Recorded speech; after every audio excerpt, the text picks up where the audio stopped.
दिन भर कामों में मसरूफ रही थी। अपने शौहर आबिद का इंतजार करते हुए मैं रात का खाना तैयार करने लगी। वो तकरीबन रात के 8 बजे घर आ जाते थे, यही उनका मामूल था। आज जब आबिद घर आए बहुत खुश लग रहे थे। इनके हाथ में देसी मुर्गी और चावल थे। आबिद, खैरियत तो है? आज आप इतना ज्यादा सामान किस लिए लाए हैं? आज मैं अपनी बेगम को अपने हाथ से खाना पकाकर खिलाऊंगा, आबिद कहने लगे तो मैं हैरत से उन्हें देखने लगी। आबिद घर के कामों को हाथ नहीं लगाते थे। आज बड़े अरसे बाद इन्होंने अपने हाथों से मुझे खाना बनाकर खिलाने का कहा था।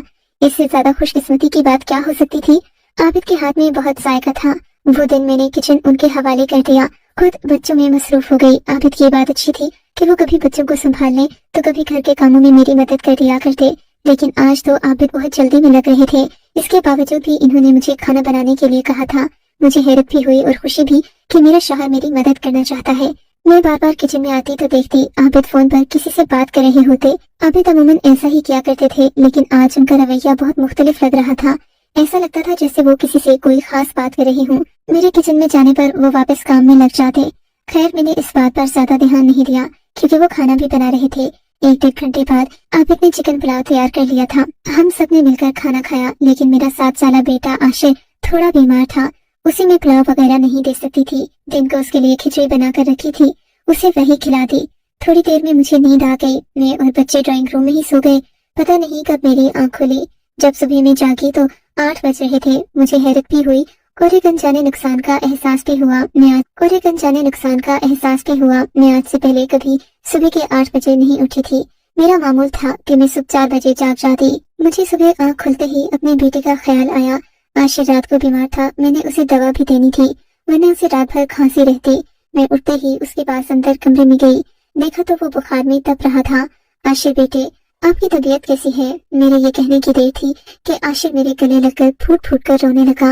अम्मा, मुझे बहुत डर लग रहा है। क्यों बेटा, क्या हुआ? मैंने अपने बेटे से लाभ पूछा, लेकिन उसने कुछ नहीं बताया। उसका चेहरा बुखार में तप रहा था, जबकि वो बहुत कमजोर सा हो गया था। 2 दिन से वो सख्त बीमार था। इतने में मेरे शौहर भी उठकर आ गए। लगता था कि वो सुबह 4 बजे के जाग रही हूँ। तबीयत हशाश बशाश थी, जबकि अभी भी उछलक में लग रहे थे। क्या हुआ? जो कल का अधूरा काम था आज उसे पूरा करने जाना है। आबिद, हमें आशिर को अस्पताल लेकर जाना चाहिए। मैंने आबिद से कहा तो वो साफ मुकर के बोले आशिर को तुम खुद ही ले जाना, फिलहाल मुझे नाश्ता दो, मुझे अधूरे काम निपटाने ऑफिस जाना है। मैंने आशिर के लिए यखनी उबाल ली, जबकि अपने शौहर को नाश्ता देकर टेबल पर बैठी ही थी कि आशिर मुझे हैरत से देखने लगा। क्या हुआ है बेटा? मैंने उसकी आंखों में हैरत देखकर सवाल किया तो वो उंगली का इशारा करते बोला, अम्मा, कल आपने दुल्हन वाले कपड़े क्यों पहने थे और पूरी रात आपने मुझसे बात भी नहीं की। आशिर के मुंह से ये अजीबोगरीब बात सुनकर मुझे ऐसा लगा जैसे उसका बुखार बहुत बढ़ गया हो और उसे डॉक्टर की शदीद जरूरत है। मैंने जल्दी जल्दी नाश्ता खत्म किया, आबिद का बैग और फाइल्स वगैरह तैयार की और खुद ही आशिर को लेकर घर से निकल पड़ी। अभी मैं घर के दरवाजे पर मौजूद थी कि वहाँ पड़ा एक उरूसी दुपट्टा मेरी तवज्जो अपनी जानिब खींच गया। ये क्या है? ये दुपट्टा कहाँ से आया? मैं दिल ही दिल में सोचने लगी, मैं आबिद से पूछूं। फिर मुझे अपने बेटे की वो बात याद आई जो उसने सुबह गुनूदगी में की थी। मेरा बेटा कह रहा था कि रात को मैं दुल्हन के लिबास में थी, जबकि मैं तो जल्द ही सो गई थी। और फिर हमारे घर के अंदर ये उरूसी दुपट्टा, आखिर इसका क्या काम हो सकता था? खैर मैंने अपने शौहर से इस बात का जिक्र नहीं किया और दुपट्टा उठाकर अंदर रख दिया। मैंने सोच लिया कि शाम को वो आएंगे तो उनसे खुद ही इस बारे में पूछ लूंगी। दिन भर मसरूफ रहने के बाद जब मैं घर वापस आई तो मेरा शौहर पहले ही घर पर मौजूद था। मुझे हैरत भी हुई क्योंकि इन्होंने ऑफिस जाना था। मेरे पूछने पर बताया कि आज इन्हें ऑफिस से जल्दी छुट्टी हो गई थी। तकरीबन दिन के 2-4 बजे वो एक और काम की मैं जल्दी से खाना बना लूं। आशिक को कमरे में छोड़ने के बाद मैं बाहर आई। मेरे हाथ में वो दुपट्टा भी था और खाने की ट्रे भी। आपने इस दुपट्टे को पहचाना नहीं? मैंने पूछा। अरे हाँ, ये तो वही दुपट्टा है जो मैं तुम्हारे लिए लाया था। आबिद ने कुछ ठहर कर जवाब दिया। मुझे यकीन नहीं आ रहा कि ये दुपट्टा आप मेरे लिए लाए थे, और अगर मेरे लिए लाए थे तो ये दरवाजे के पास क्या कर रहा था? अरे मेरी मशकूक बेगम, आबिद ने हल्के फुल्के अंदाज में कहा, बात यह है कि ये दुपट्टा कल मैं तुम्हारे लिए लाया था। तुम्हारे चेहरे के साथ लगाकर इसका रंग देख रहा था कि इसका रंग तुम्हें अच्छा भी लगेगा या नहीं। बस तुम्हारे ऊपर ये रंग सूट नहीं कर रहा था तो मैंने वापस रख दिया। पता नहीं बाहर गेट तक कौन ले गया। आबिद ने सारी बात की वजाहत की तो मैं समझ गई कि शायद आबिद ने ये दुपट्टा मेरे लिए ही लाया होगा। लेकिन फिर सोचने की बात थी कि 4 बच्चों के बाद आबिद मेरे लिए उरूसी दुपट्टा क्यों लाए थे, जबकि उसका तो मैंने कभी सवाल भी ना किया था। खैर मैं खामोश हो गई क्योंकि आबिद ने आज तक ऐसी कोई हरकत की नहीं थी कि मुझे उन पर शक होता। बातों बातों में शाम हो गई। आबिद अपने किसी काम से बाहर चले गए। मैं घर के कामों में मसरूफ हो गई। अभी तक मैंने रात का खाना नहीं बनाया था। कल वाले पुलाव के चावल बचे हुए थे, मैंने वही गर्म करना शुरू कर दिए। तभी दरवाजे पर दस्तक हुई। आबिद घर के अंदर आए तो इनके हाथ खाली न थे। पिछले दिन की तरह आज भी इन्होंने मुर्गा और चावल उठा रखे थे। मैं जानती थी कि वो आज भी चिकन पुलाव बनाने का कहेंगे, लेकिन इसकी वजह क्या थी ये तो मैं नहीं समझ पाई। आबिद आज हद से ज्यादा खुश लग रहे थे। लग रहा था जैसे वो हवाओं में उड़ रहे हों। मुझसे कहने लगे, आज फिर मैं अपनी बेगम को अपने हाथ का खाना खिलाऊंगा। तुम्हें कोई जरूरत नहीं किचन में पसीना बहाने की। मैं भी थका नहीं हूँ। अभी तुम देखना मैं सबके लिए कितना शानदार खाना बनाता हूँ। ये कहकर आबिद ने किचन की ड्यूटी संभाल ली, जबकि मैं उन्हें खाना पकाने के लिए नहीं कहती थी। न ही मैंने कभी उनसे इस किस्म की मदद मांगी। थोड़ी ही देर में आबिद ने बाकायदा खाना बनाना शुरू कर दिया। अब मुझे कमरे से बाहर जाना पड़ा, क्योंकि बज़ाहिर कमरे में अब मेरी जरूरत नहीं थी। किचन से बाहर आकर मुझे शक सा होने लगा। न जाने क्यों आबिद का रवैया, आबिद की हरकतें अजीब सा हो गया था। इनका कोट भी नया नया लग रहा था। पुराना कोट जो ये सुबह पहन कर गए थे वो बिल्कुल मुख्तलिफ था। बाद में मालूम हुआ कि आबिद ने अपने लिए एक नया कोट लिया है और मुझे बताया तक नहीं। बहरहाल ये बात भी आई गई हो गई। थोड़ी ही देर में आबिद ने जबरदस्त और जायकेदार यखनी का पुलाव तैयार कर लिया था। मैंने सबके लिए खाना लगाया। हम सब खाना। आबिद कुछ खामोश लग रहे थे। मुझे उनकी परेशानी समझ न आती। मैं खामोश रह गई, लेकिन थोड़ी देर बाद आबिद खुद ही कहने लगे, आज मेरे सर में दर्द हो रहा है। तुम सब लोग जल्दी से लाइट्स ऑफ करके सो जाओ, वरना मेरे लिए सुबह उठना मुश्किल हो जाएगा। और हाँ, रात को मैं किसी को अपने बिस्तर से उतरते न देखूं। तुम लोग शोर मचाते हो तो मेरी नींद में खलल आता है। आबिद बच्चों को जैसे सख्ती से तंबीह कर रहे थे। हालांकि इन्होंने कभी भी हमारे कमरे का दरवाजा खोलने की जरूरत नहीं की थी, मगर उनका आज बच्चों को डांटना मेरी समझ से बाहर था। खाना खाते ही हम सबको नींद आ जाती। आज फिर मैं ड्राइंग रूम में सो गई। न जाने कब मेरी आंख खुली, कुछ याद नहीं। दरअसल आबिद के हाथ में इतना जायका था कि खाने वाला खाना खाते ही नींद की वादियों में खो जाता, और 2 दिन से हमारे साथ भी यही हो रहा था। खाना खाते ही मुझे नींद आ गई। हालांकि आज मैंने सोचा था कि आशिक को दलिया वगैरह देने के बाद ही सोऊंगी।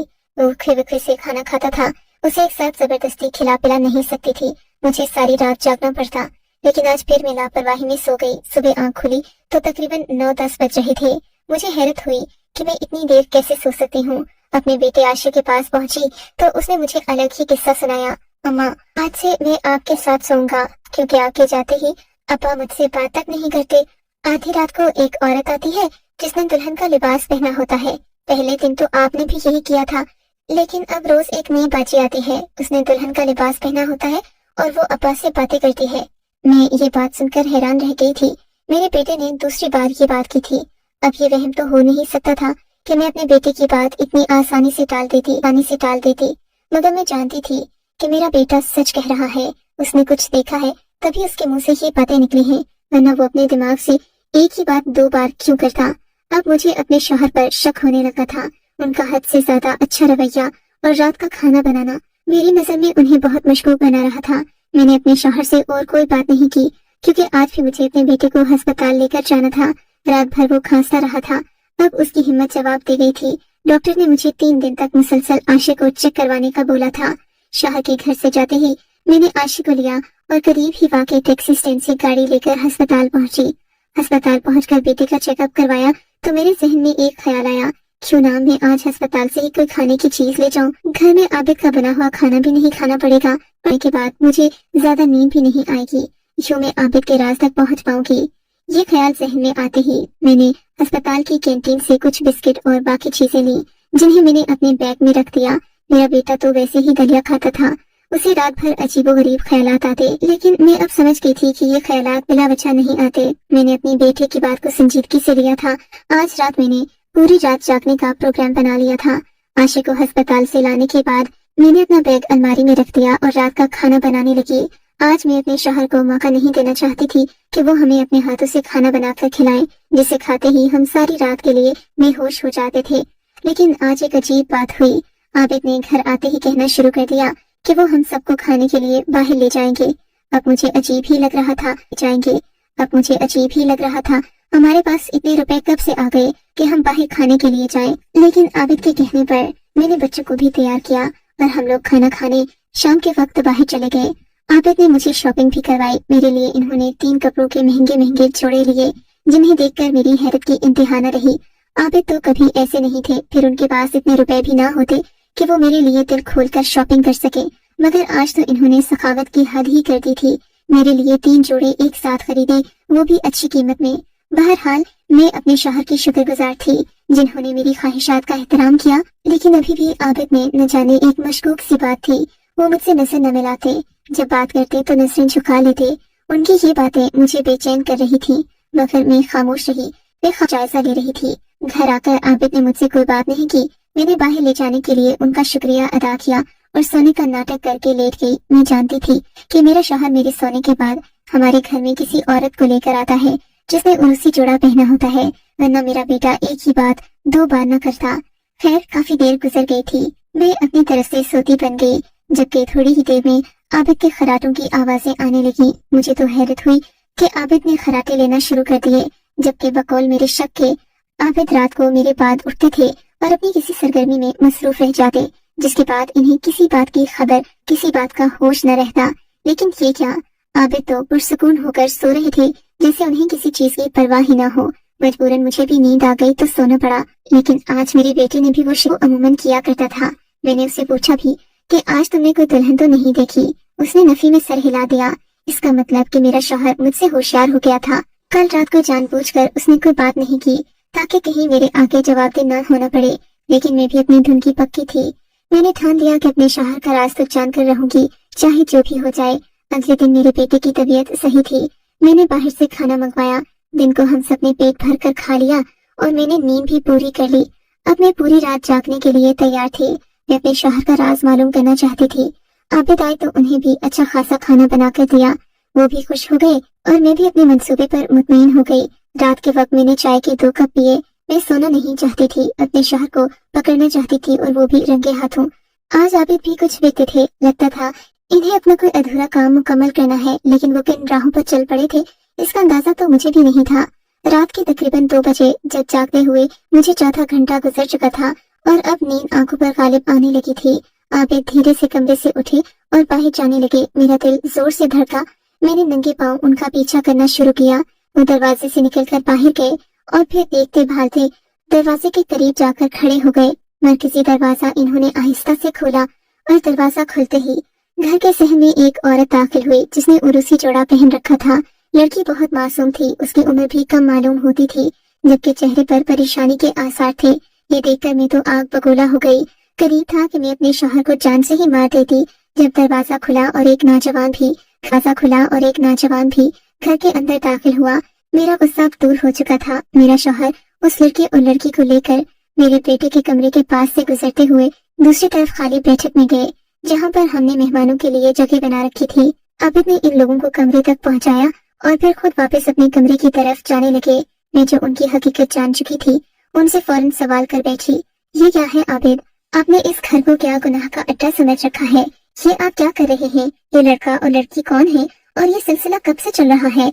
मैंने एक ही सांस में आबिद से कई सवालात कर डाले। वो जान गए कि मुझे उन पर शक हो गया है, और वैसे भी रात के इस पहर एक दुल्हन को अपने घर के कमरे में लाकर बिठाना कोई मामूली बात नहीं थी जिसे मैं नजरअंदाज कर देती, फिर भले उसके साथ उसका शौहर भी क्यों ना मौजूद हो। मेरा मकसद हकीकत मुझे खुद भी शर्मिंदा होना पड़ा। लेकिन तुम तो जानती हो मेरे हालात किस कदर खराब हो गए थे। मुझे ऑफिस के काम से भी निकाल दिया गया था।